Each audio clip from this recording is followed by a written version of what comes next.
We talked about domain and range. We looked at a few examples on how to find the domain and range from different sets of ordered pairs, from tables. We also looked at a brief graph where we had just some points plotted, and we looked at how to find the domain and range from those. Now what we want to do here is, in these couple examples, is try and identify our domain and range by using the graph of these relations. Now you can see here that I have 6 different graphs that we are trying to find the domain and range for. Okay, the first graph here is a straight line, you can see right here. And when we're talking about the domain, again, remember that is the x values that will satisfy the relation or the function depending on what we are looking at.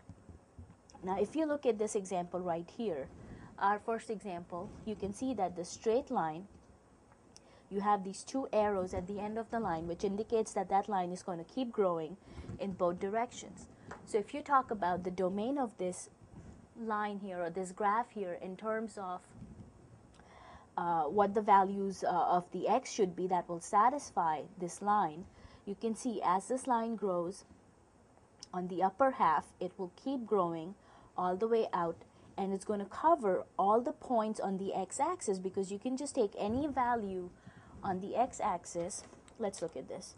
You can take any value on the x-axis and you can find a corresponding point on the line. You can take any value on the x-axis and you'll find a point that will correspond on the line. So that tells me if this line keeps growing this way, then I can take any point on this side of my x-axis and I will still find some corresponding point on that line down here. Same thing will happen on the other side. If this line grows out and I take any point on the x-axis, I can find a corresponding point on that line.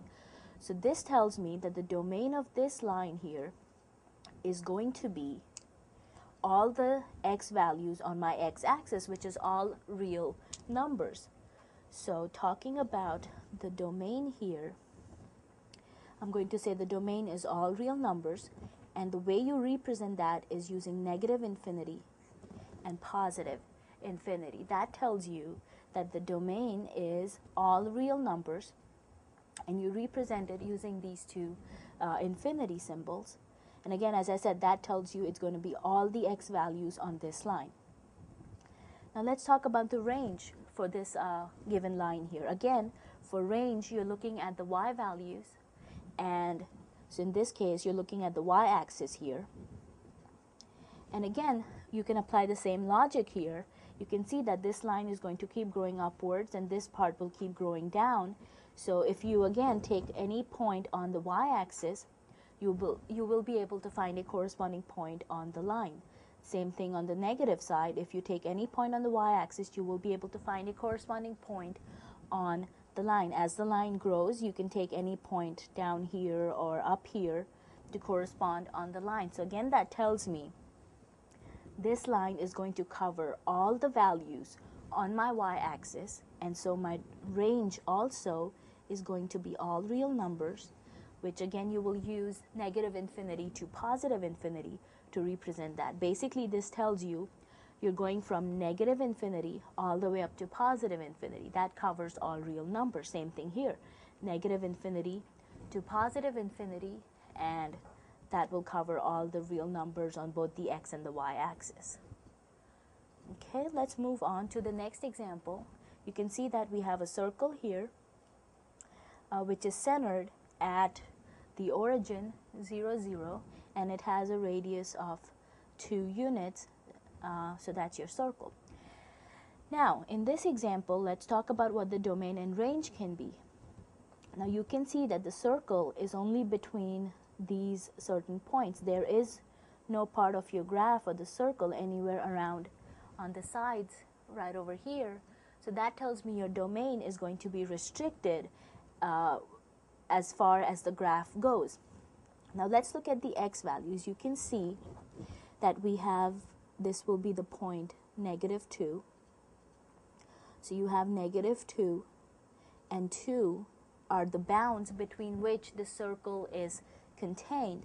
Now, if I were to take, let's say this point here, -1, you can see I can find a value for -1 up here and I can find a value of -1 down there. So there are 2 points that correspond to -1. Same thing with 0.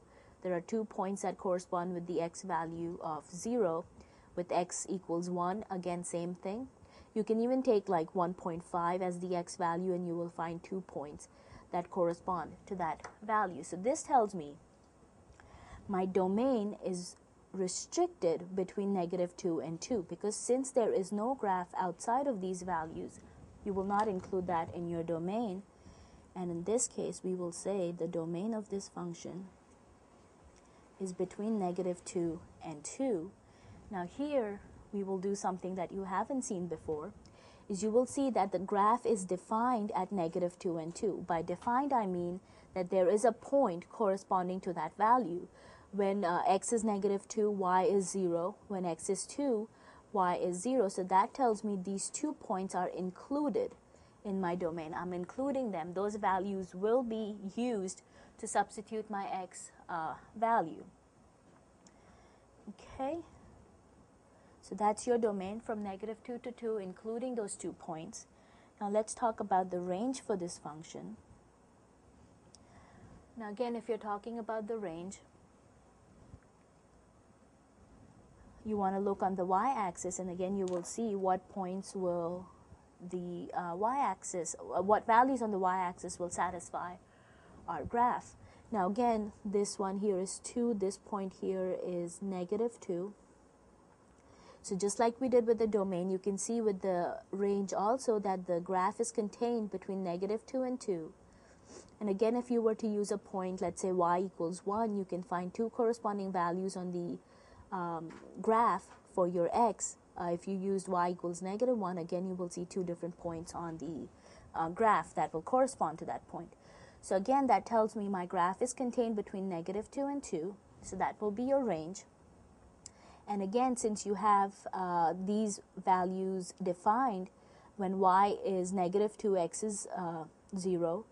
When y is 2, positive 2, x is 0. So again, those 2 points are defined. And again, your range will be -2 to 2, including both those points.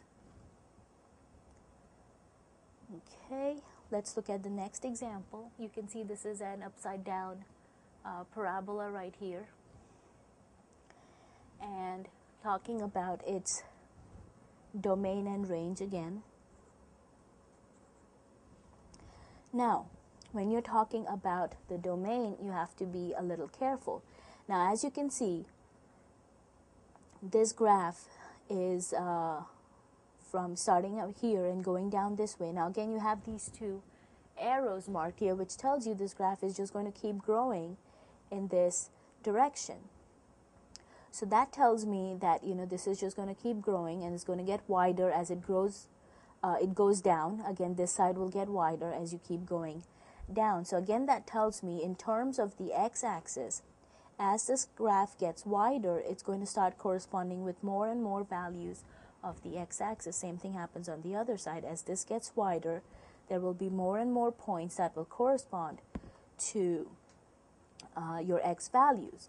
So in this case, your domain again will be from -infinity to infinity, which tells me all real numbers. All the values on the x-axis will be satisfied by this graph. Now, when you talk about the range here, you will see that the graph stops right here at the value y equals 4, but it keeps growing down on the negative side. So that tells you that your graph is going to be starting at -infinity, because these are all your negative values here. Excuse me. And it's going to stop at y equals 4, because your graph does not go any further than y equals 4. So that tells you you're going to stop right here. And so your range in this case is going to be from -infinity all the way up to 4. Again, as I said, you don't go any further up from 4, so you're stopping at 4. Now again, the idea is, do we include 4 or not? And as you will see that the value is defined at 4, it is included, so you will go ahead and include it by putting a bracket on it. And that's your domain and range for this function.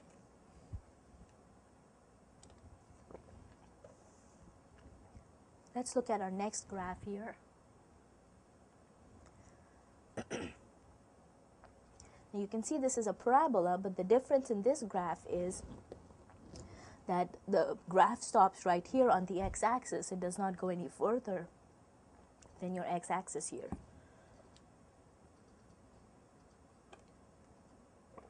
So when you're talking about the domain, again, you want to look on values on the x-axis. And sort of like what we did in our circle up here, you can see that the graph is only contained between -2 and 2. There's no graph on, outside of these values. And again, you can take any value on the x-axis and you can see you have a corresponding point on the graph itself. So again, this tells me that the domain for this function is going to be restricted, and it's going to be only between points -2 and 2, and of course we're including the 2 endpoints because you can see there are 2 values for those 2 points. Now, about the range, again, for the range you can see that your graph is only between 0 and 4. There's no graph beyond 4, or there's no graph underneath 0. It stops right here. So your range is included between these 2 points. And again, just take a point on the y-axis and see that you have corresponding points on the graph, and that tells you that your range is going to be between 0 and 4. And always remember, we put the smaller number first and put the larger number second. And again, we will include both these values, 0 and 4, in our range here. Okay. Now let's look at our next example. As you can see, this is an ellipse here. And just like the circle, you can see this is a closed figure. It's going to have a restricted domain and a restricted range. So let's talk about the domain of this function. Again, you're looking at the values on the x-axis, and you can see that it's contained between -4 and 4. There's no graph outside of those values, and you have -4 and 4, which you will include the endpoints again, because of course your graph is defined at these 2 points. And you'll do the same thing for the range.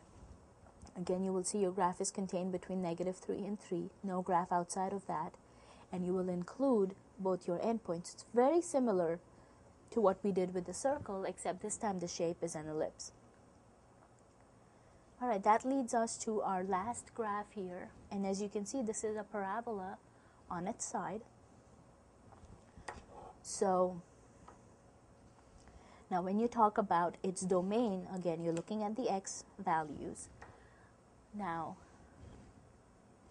if you look at the x values here, you will notice that the graph actually starts at this value of x equals 3, and then it just grows in that direction. So this tells me my graph starts here, and it's going to keep getting wider as this keeps getting larger, as the x gets larger.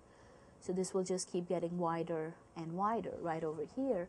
So as far as your domain is concerned, you're starting at 3 and you're approaching positive infinity, because as you can see, there's no graph on the other side of 3. So you cannot include any of these values. So you start at 3 and approach positive infinity, and that gives you your domain starting at 3 and going all the way to infinity. And of course, we are including 3 because as you can see, the graph is defined at the point x equals 3. Now let's look at what happens to the range when a parabola is on its side. Now just like we talked about this earlier, your graph is growing in this direction, and it's growing in this direction. So as this side gets wider and wider, it's going to start using all these y values here. Same thing happens here. When this gets real wide, you can take any y value on the negative side and you'll find a corresponding point on your graph here as it grows. So this tells me that my graph here is going to cover all the values on the y-axis, and in this case your range is going to be all real numbers, which will be represented by negative infinity to positive infinity. So with graphs, you have to actually see what the graph is doing. Is it growing in both directions like it did here in example 1? It was growing here and here. If you look at example 2 and 4 here, you had a circle and a parabola, but this parabola stopped right over here. It didn't grow anymore. So, you just have to kind of see what kind of functions you have, what kind of graphs you have, and take it from there. Like this parabola, you could see that these are arrows, which tells you it's going to keep growing downwards. Same thing here on our sideways parabola. You could see that it's going to keep growing on the right hand side. So you just look at the graph and try and decide what values on the x and y axis the graph is going to cover, and that will give you your domain and range. Alrighty.